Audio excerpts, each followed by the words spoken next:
علی علی علی علی علی علی علی علی علی علی۔ دیکھیں، میں نے عرض کیا کہ یہ ایک فقہی مسئلہ ہے، اختلافی مسئلہ ہے فقہا کے درمیان۔ تو اگر آپ خود فقیہ ہیں اور کسی نتیجے تک پہنچے ہیں تو آپ اس کے مطابق عمل کریں گے۔ اگر خود فقیہ نہیں ہیں آپ تو جس فقیہ کے اوپر آپ اعتماد کرتے ہیں اس کے اوپر عمل کریں گے۔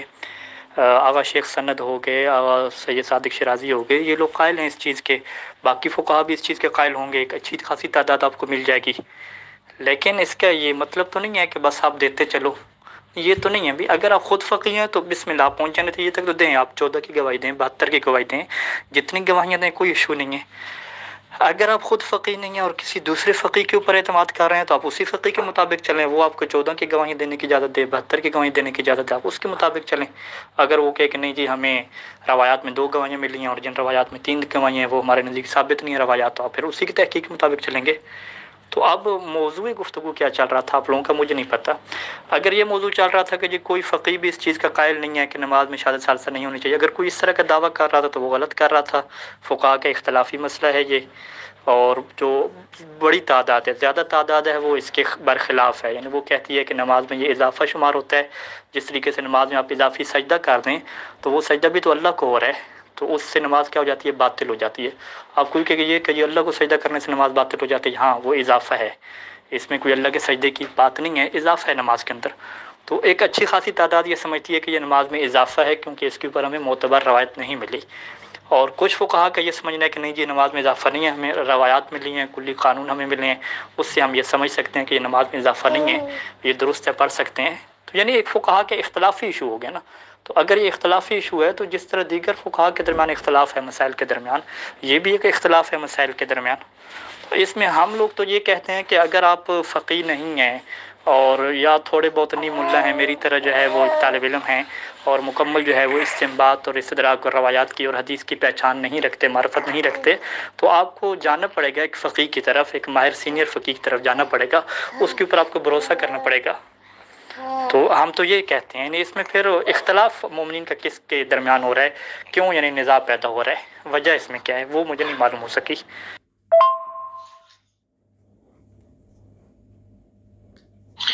بسم اللہ الرحمن الرحیم،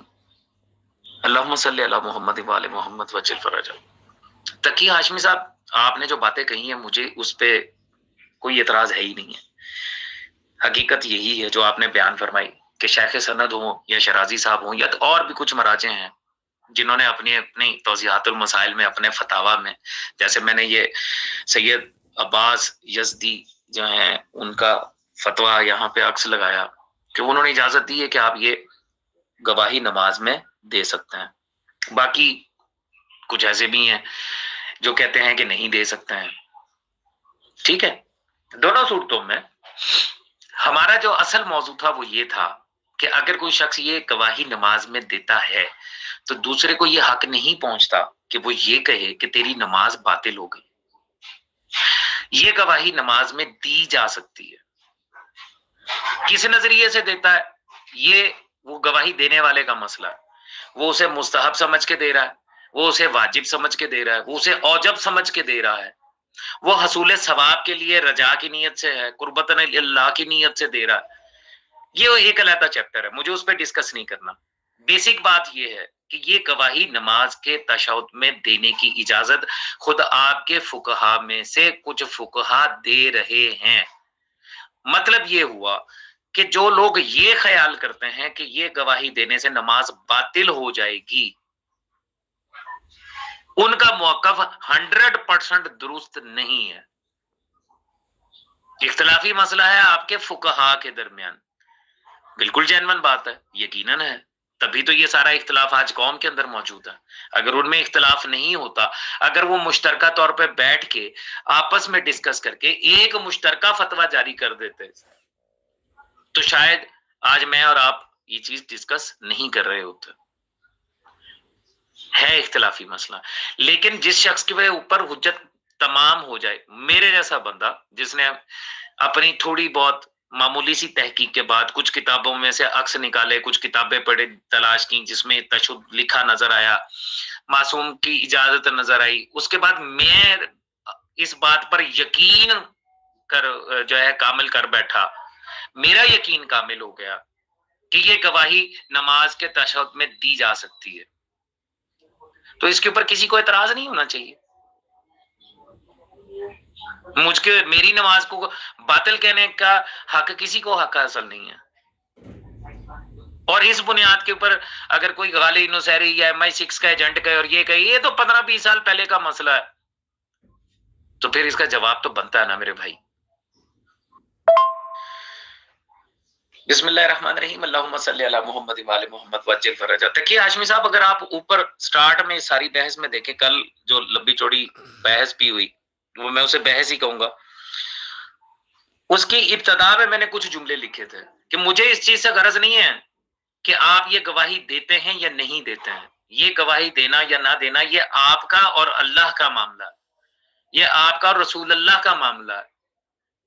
یہ آپ کا اور ائمہ معصومین علیہ السلام کا معاملہ ہے۔ میں کچھ کوئی نہیں ہوتا کہ اس کے اندر جو ہے میں کسی قسم کا فتویٰ جاری کر سکوں۔ میرا مسئلہ صرف ایک ہے، اور وہ یہ کہ اس گواہی سے نماز باطل نہیں ہوتی، اور اسی کے لیے اوپر کچھ کتابوں کے عکس میں نے دیے تھے اور نیچے اب کچھ آپ کے مراجع اعظام کے فتاویٰ دے دیے ہیں، یعنی اثبات ثابت کیا ہے میں نے کہ یہ گواہی دی جا سکتی ہے۔ جو نقطہ آپ نے اٹھایا کہ فقہا کا جو اختلاف ہے، اگر یہ اختلاف نہ ہوتا تو ہم یہاں پہ بحث نہ کر رہے ہوتے، یعنی ایک طرح سے یہ طنز کیا کہ ہمارے اندر جو مسائل کھڑے ہو گئے ہیں اس وجہ سے ہیں، تو اس کے اوپر ہم ڈسکشن کر سکتے ہیں کہ کیا فقہا جو ہے وہ آپس میں بیٹھ کے ایک طریقے سے جو ہے وہ جس طرح سیاسی لوگ جمع ہو جاتے ہیں، کہتے ہیں چلو جی خیر ہے جی چھڈو، تھوڑی تحقیق جڑی گل تے پہنچی وہ بھی اپنی جگہ درست، ہم بھی اپنی جگہ درست، چھوڑیں جی ہم مل کے جو ہے وہ ایک باقی میں نے عرض کر دیا کہ اگر کوئی یہ دعویٰ کر رہا تھا کہ جو ہے وہ سب فقہا کے اس کے اوپر اتفاق ہے کہ نماز باطل ہوتی ہے تو وہ غلط دعویٰ ہے، اس کی لا علمی ہے، اسے نہیں پتہ اس چیز کا۔ اور اگر وہ یہ دعویٰ کر رہا ہے کہ میں جو جس فقہ کے مطابق چل رہا ہوں اسی کے مطابق آپ بھی چلیں گے تو پھر آپ کی نماز ٹھیک ہوگی ورنہ باطل ہوگی، یہ بھی غلط بات ہے، کیونکہ جو اس کو اس کا فقی روایات سے نکال کے دے رہا ہے، روایات سے جو اس کے فقی نے سمجھا ہے، ضروری نہیں ہے کہ 100% وہی بات ہو کہ جو نام زمانہ کی بات ہو، کیونکہ وہ بھی غیر معصوم ہے، آپ بھی غیر معصوم ہیں، ہر جگہ پہ غلطی کا چانس موجود ہے، غلطی کے امکان موجود ہے۔ جتنے غیر معصوم راویوں نے روایات نقل کی ہیں، جتنے غیر معصوم محدثین نے کتابیں آپ کو لکھ کے دی ہیں، سب کے اندر غلطی کے چانس ہیں، ہر کوئی اپنے اپنے یقین کے مطابق چل رہا ہے، تو آپ کسی کے اوپر یہ اعتراض نہیں کر سکتے اگر اگلا بندہ تحقیق سے بات کر رہے ہیں اور یقین کی بنیاد پہ کر رہے ہیں۔ ہاں آپ اس کی رائے کا احترام کریں، اس کی تحقیق کا آپ احترام کریں، یہ چیز ہے امام زمانے کے ظہور سے پہلے تک۔ بسم اللہ الرحمن الرحیم، اللہم صلی علی محمد وعلی محمد وعجل فرجہ۔ آپ کا یہ جو وائس نوٹ ہے بڑا قیمتی وائس نوٹ ہے، اللہ تعالیٰ آپ کی توفیقات علمی اور دینی اور دنیاوی میں اضافہ کرے۔ یہی بات میں چاہوں گا کہ یہ سارے گروپ کے جو ممبرز ہیں اور جو کل سے میرے ساتھ اس کے اوپر مباحث میں مصروف تھے اور جن کا یہ اصرار تھا کہ نماز باطل ہو جاتی ہے، مولا کا کوئی قول موجود نہیں ہے، معصوم کا حکم موجود نہیں ہے کہ یہ گواہی نماز میں دی جاتی ہے، تو یہ بات ان ساروں کو اب سمجھ لینی چاہیے۔ میری بات شاید نہ سمجھ سکیں، آپ ماشاءاللہ یونیفارم میں ہیں، اور یونیفارم ان سینس کہ ماشاءاللہ مدرسے سے پڑھے ہوئے ہیں، ابا کبا اور امامہ جو ہے وہ آپ کی تصویر سے عیاں ہیں، تو میری بات اگر ان کی سمجھ میں نہیں آئی تو اب آپ کی بات ان کی سمجھ میں ضرور آ جانی چاہیے کہ گواہی دینی ہے یا نہیں دینی ہے، یہ آپ کی مرضی پہ، کوئی آپ کو زبردستی مجبور نہیں کر رہا کہ اگر آپ گواہی نہیں دیتے تو ضرور دیں۔ تو اسی طریقے سے کوئی کسی کو یہ بھی مجبور نہیں کر سکتا، اس کے اوپر الزام نہیں لگا سکتا کہ چونکہ تو نے یہ گواہی دی ہے اس لیے تو اسرائیل کا ایجنٹ ہے، جو عام ایک روٹین کی بات کروں، آپ کی نہیں کرا، آپ نے بڑی مہذب بات کی، لیکن ایسا رویہ ہمارے معاشرے میں اس وقت موجود ہے کہ جی جو اگر یہ گواہی دے گا وہ غالی ہے، نصیری ہے، وہ اسرائیلی ایجنٹے پہ کام کر رہا ہے، وہ MI6 کا ایجنٹ ہے، کیونکہ وہ یہ گواہی دے رہا ہے۔ تو اگر آپ کے فقہا میں، آپ ہی کے مرجع تقلید میں، آپ ہی کے جامع شرائط مرجع تقلید میں وہ گروہ موجود ہے جو اس گواہی کو جائز سمجھتا ہے، تو پھر آپ کو ہم سے بحث نہیں کرنی چاہیے، ہم پر الزام نہیں لگانا چاہیے، بلکہ ان کے اوپر اعتبار جن پہ آپ آلریڈی اعتبار کر رہے ہیں کہ یہ تمام فقہا جو ہیں یہ وارث انبیاء ہیں، یہ آپ کے لیے آپ کے عقیدے کا حصہ ہے، اور یہ تسلسل ہے آپ کے عقیدے کے مطابق کہ یہ ولایت کا ہی تسلسل چلتا چلا آ رہا ہے، تو پھر ہر مرجع کے جو آپ کا مرجع ہے، جس کی آپ تقلید کرتے ہیں، اس کے علاوہ جو دیگر مراجع ہیں جن کی لوگ تقلید کر رہے ہیں، ان کی رائے کا احترام بھی کم از کم آپ کو کرنا چاہیے۔ اللہ تعالیٰ آپ کو زندگی دے تقی ہاشمی صاحب، بہت شکریہ۔ میں سمجھتا ہوں اس کے بعد اب مزید کسی بحث کی گنجائش رہتی نہیں ہے۔ کہتے ہیں اس کا تعلق مقصر ہونے سے بنتی نہیں ہے، حرامزادے ہونے سے بنتی نہیں ہے۔ ایک فقہی مسئلہ ہے، ایک اختلافی مسئلہ ہے۔ جو پڑھتا ہے وہ بھی ایسا نہیں ہے کہ کوئی شان اہل بیت میں بہت بڑا وہ اضافہ کر رہا ہے، یعنی اپنے آپ کا اعتراف کر رہا ہے اپنے اندر کہ میں جو ہے نا بہت بڑا شان اہل بیت کو ماننے والا ہوں۔ اس کا تعلق اعتراف سے بھی نہیں ہے۔ اور جو نہیں پڑھتا اس کا تعلق بھی جو ہے وہ شان وہ بھی اہل بیت کی وجہ سے نہیں پڑھ رہا، یہ بھی اہل بیت کی وجہ سے پڑھ رہا ہے۔ دونوں کے پاس جو غیر معصوم راویوں کی روایات پہنچی ہیں انہوں نے اسی سے وہ سمجھا ہوا ہے۔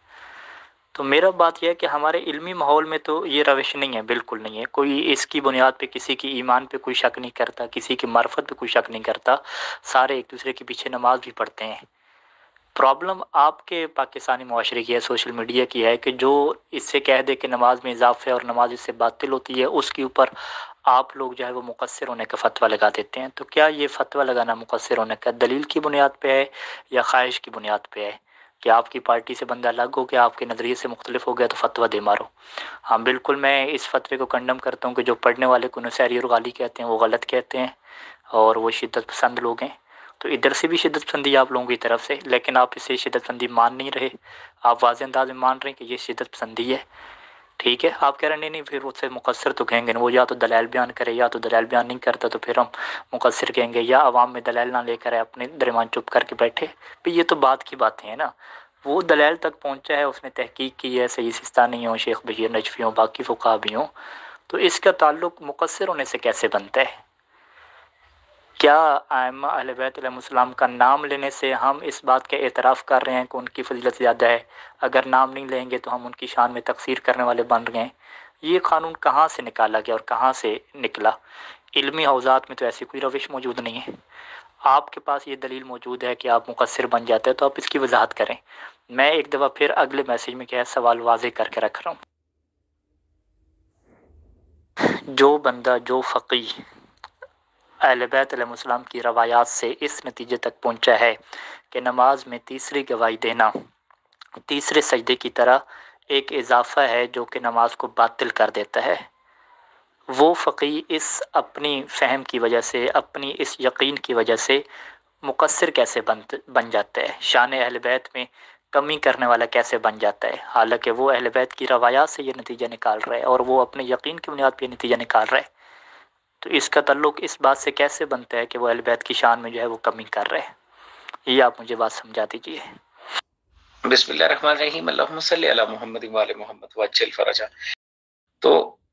یہ جو یہاں پہ آپ کہہ رہے ہیں کہ پاکستان میں ایسا رویہ ہے یا وہ ہے، تو یہ پاکستان کا رویہ جو ہے، یہ رویہ دیکھنا ہے کہ ابتدا کدھر سے ہوئی۔ پڑھنے والوں کو غالی، نصیری، MI6 کا ایجنٹ، سوشل میڈیا سے لے کے اور ویسے بھی ہر جگہ کے اوپر پہلے کہنا کس نے شروع کیا؟ تو پھر جب یہ آپ تلاش کریں گے تو پھر ہر ایکشن کا ری ایکشن ہوتا۔ ظاہر ہے اگر ایک طرف سے یہ کہا جائے گا تو دوسری طرف سے بھی وہی کہا جائے گا، اور اس کی بنیاد میں بیسک وہی اختلاف ہے جو فقہا کا آپس میں اختلاف ہے، کہ کوئی کہتے ہیں کہ پڑھو اور کوئی کہتے ہیں کہ نہ پڑھو، اور کچھ نہیں تو یہ کہا کہ واجب ہے۔ کے علاوہ 100% یہ گارنٹی تو نہیں ہے کہ جو اس کی عقل کل اور معصوم نہیں سمجھتا۔ آپ لوگوں نے روایات سے یہ سمجھا کہ تیسری گواہی نماز میں دینی چاہیے، نماز باطل نہیں ہوتی۔ ان لوگوں نے بھی روایات اہل بیت علیہ السلام سے یہ سمجھا کہ تیسری گواہی نماز میں اضافہ ہے اور اس سے نماز باطل ہو جاتی ہے، جیسے کہ تیسرے سجدے سے باطل ہو جاتی ہے۔ تو سبھی لوگ روایات سے سمجھ رہے ہیں نا، کسی کے پاس بھی 100% یہ گارنٹی تو نہیں ہے کہ جو اس کی عقل کل اسے بتا رہی ہے وہی عقل کل ہے اور عصمت کے درجے تک پہنچی ہوئی ہے۔ یقیناً ان میں سے ایک غلط ہوگا، امام زمانہ تشریف لائیں گے تو وہ بتائیں گے کہ کون صحیح ہے اور کون غلط ہے۔ لیکن اس کی بنیاد پہ ایک دوسرے کو یہ جو رویہ اپنایا جا رہا ہے، شدت پسندی والا، مقصر وغیرہ، ابتدا کس نے شروع کی مجھے اس سے کوئی غرض نہیں ہے۔ میں تو یہ جانتا ہوں کہ پاکستان میں علی ولی اللہ نماز میں پڑھنے کی ابتدا بھی بہت بعد میں ہوئی ہے، اور جن بعد لوگوں نے ابتدا کی انہوں نے سب سے پہلے جو ہے وہ حرام زادہ کہنا اور مقصر کہنا شروع کیا۔ جو میری معلومات ہیں، جتنا عرصہ پاکستان میں رہا میں اس وقت کے حالات میں نے یہ دیکھے، پھر ادھر سے ریاکشن یہ آیا کہ ان لوگوں نے پھر غالی اور نصیری کہنا شروع کر دیا۔ مطلب پہلے غالی اور نصیری کہنا کہا گیا یا پہلے مقصر کہا گیا، یہ بات کی باتیں ہیں۔ آپ اپنا موقف ہمارے سامنے رکھیں، مومن کے سامنے رکھیں کہ دیکھیں یہ ایک فقہی مسئلہ ہے، اس میں روایات کے سمجھنے میں فقہا کا اختلاف ہے، اس کا تعلق شان اہل بیت کو ماننے یا شان اہل بیت میں کمی کرنے سے اس کا کوئی تعلق نہیں بنتا، لہٰذا اس کی بیس پہ اس کو بنیاد بنا کے کسی کو مقصر اور حرامزادہ کہنا، اس کی ایمان اور معرفت میں شک کرنا، یہ بالکل غلط بات ہے۔ کیا آپ اتنی جرأت مندانہ، اگر یہ بات آپ واقعا سمجھتے ہیں کہ ایسی بات ہے، اگر ایسی بات ہے جو سمجھتے ہیں تو پھر تو بہت اچھی بات ہے، پھر آپ کو اس کا اظہار کرنا چاہیے جرأت کے ساتھ۔ اگر آپ ایسا نہیں سمجھتے اور آپ کے ذہن میں بھی وہی پاکستانیوں والی بات ہے جو سوشل میڈیا پہ لوگ ایک دوسرے کو مقصر اور غالی کہہ رہے ہوتے ہیں کہ اس کا تعلق وہ شان اہل بیت کو ماننے اور نہ ماننے سے بنا رہے ہوتے ہیں، کئی لوگ ہیں وہ اذان بھی نہیں دیتے، پوری کی پوری اذان نہیں دیتے، تو ٹھیک ہے، اقامت بھی نہیں کہتے، اب وہ اللہ اللہ کے رسول کی گواہی بھی نہیں پڑھتے، جب اذان کا عمل جو نہیں کہہ رہے وہ کافر تھوڑی ہو جاتے ہیں، ٹھیک ہے۔ تو مسئلہ یہ ہے کہ فقہی ایک مسئلے ہیں، فقہی مسئلے اور ہوتے ہیں، انسان کے عقیدے کے اور اہل بیت علیہ السلام کی فضیلت کو ماننے والے اور انکار کرنے والے مسئلے اور ہوتے ہیں۔ فقہی مسئلے میں جو روایات کی بنیاد پہ جو نتیجے تک پہنچ رہے ہیں، آپ اس بیس پہ کسی دوسرے کو جو ہے وہ ایمان پہ آپ شک نہیں کر سکتے، یہ ایک بری بات سمجھی جاتی ہے علمی محافل میں۔ تو میں یہ چاہوں گا کہ اگر آپ اس بات کو میرے موافق ہیں اس نظریے کے، تو آپ اس چیز کو سوشل میڈیا پہ پھیلائیں اور مومن کے درمیان جو شدت پسندی ہے اس کو بجائے اس کے بڑھانے کے اس کو کم کرنے کی کوشش کریں، تاکہ سب لوگ آپس میں مل بیٹھیں اور مل بیٹھ کے جو ہے وہ مذہب اہل بیت علیہ السلام جو ہے وہ اس کا دفاع کریں اور اس کو آگے لے کر آئیں، بجائے اس کے کہ اپنے جھگڑوں میں الجھے رہیں۔ بہت شکریہ جی، میں اجازت چاہوں